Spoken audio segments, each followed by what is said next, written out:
we, basically one of our concerns with IVF and a lot of people's concerns is that there are so many more embryos created oftentimes than the family is even going to use.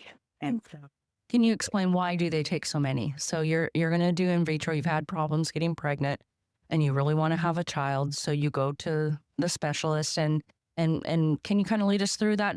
yeah, I think that especially the the year about, I would say 2006, 2007, um, embryos were frozen using a different technique than what is used now. And so they were what's called slow frozen. And slow frozen embryos have a much lower chance of surviving the thawing process than those that are frozen with the newer method, which is called vitrification. So I think that's probably one reason that so many were created, was because, doctors and patients knew that, okay, well, you're not going to be able to use all of these embryos in one transfer cycle. We're going to freeze some of them, but they knew that not all of those embryos would survive the thawing process. And so I think that it's probably one reason why they created so many. And how many are we Um, talking? Do you know? it just depends. I think the highest number we've ever had placed through snowflakes was 36 or 38, which is absolutely ridiculous. No one is ever going to be able to use that large of a set of embryo.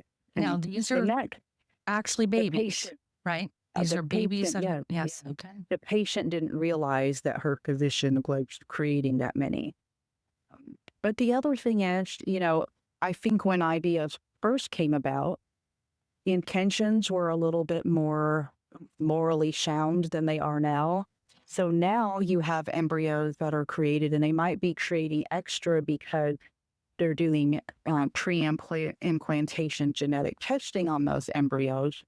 Uh, not even just for looking for disease or abnormalities, but testing for gender. And so somebody might create 12 embryos because they only want girls and then not use or even discard all of the embryos that test as male. So, so yeah, it's a very slippery slope, and I definitely can understand um, why the Baptist Church issued a statement, discouraging IVF.